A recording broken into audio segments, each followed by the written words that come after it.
This is Oliver Twist from FunkyDineva.com here with an exclusive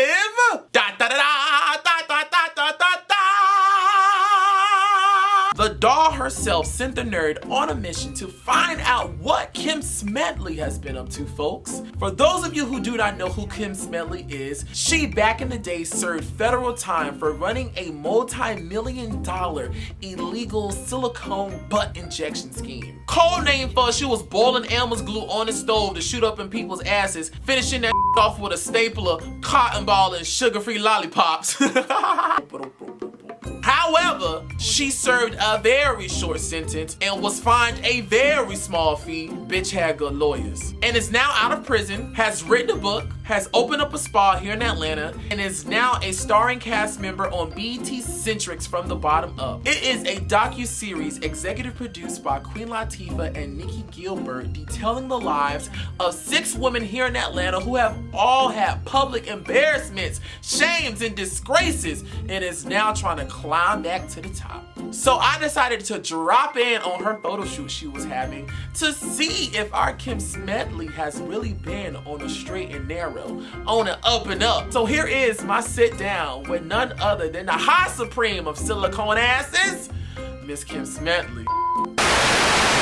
The boss, Miss Ross, has sent me to find out if Miss Kim is still pumping people with Crayola. Yeah. That's what Funky Dineva Quentin wants to know. Okay, well we're gonna give him what he wants. She is one of the breakout stars from BET's Centrics From the Bottom Up, detailing the lives of 6 women now. Because we have Shenita Foster. 7, then it went down to 6. I know Shenita Foster. Jeez.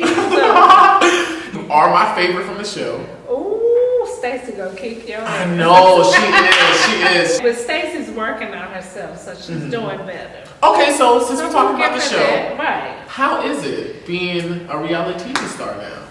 A reality TV star? Yeah, you're right. Because they said only 2 people watch. What you just said, but then guess what? I'm one of them, so. And they still cut us a check, so it works. But okay, so how is it being on a reality show? I will say this, for me to be on a reality show, I would never have thought in a million years that reality TV is something I would have been doing because of where I came from, you know, doing illegal silicone injections. You know, the mantra is in the streets is you don't tell your business. So I would say this, it's been very different to be able to open up and let outside people into your everyday life. But for the most part, I try to keep things in perspective, just remembering that it really is a job, you know, and it's one of the many hats that I carry. Now, how is it dealing with all of the women and the different attitudes and personalities? It's very challenging, and I feel like that's when I'm tested the most. I really wanted to get in the drama that she had been involved in on her reality show that only 2 people watch, From the Bottom Up. Now, Kim had been involved in some on-screen disagreements with both newcomer to the show, Shenita Foster, and Stacii Jae Johnson, who so happens to be a friend of my boss, Funky Dineva. So the nerd wanted to know from Kim, why the f y'all broads can't get this shit together? Y'all too damn old to be doing this. Come, tell me now.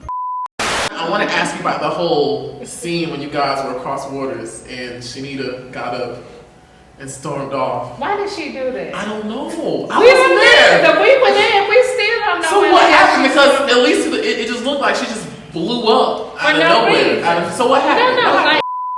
I'm not about to be on TV embarrassed about no damn charity. This is my real life. She really did. So we have been going through this whole thing trying to figure out this fundraiser.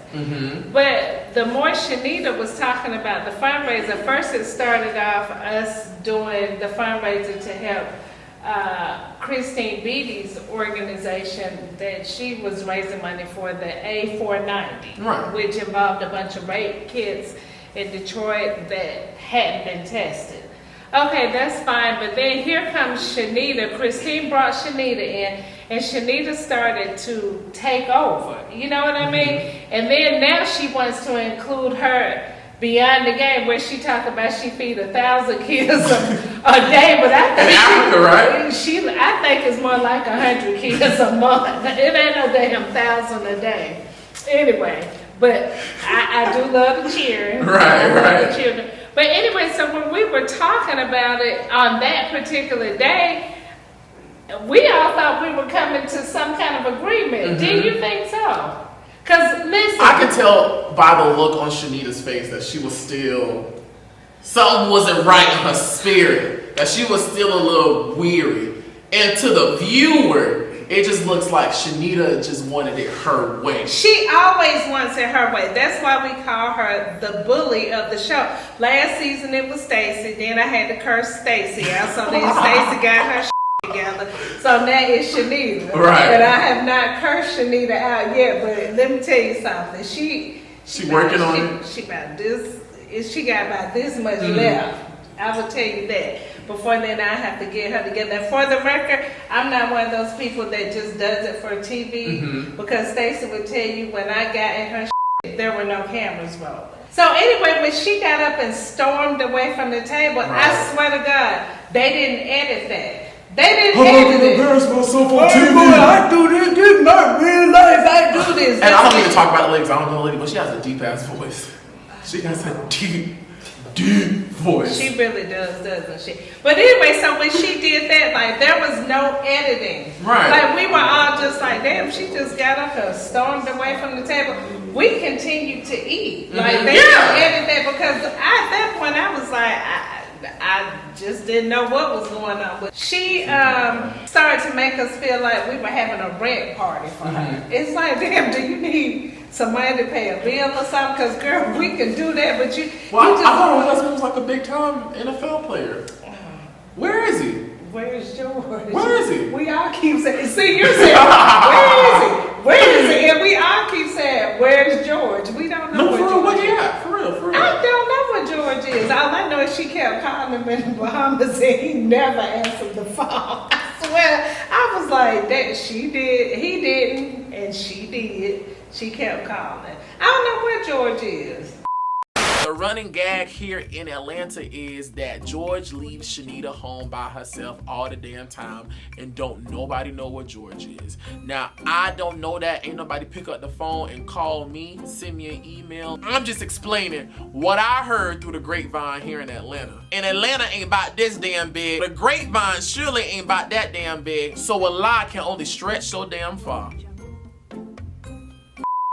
What is it with you and Miss Stacy exactly? What was, because you know what?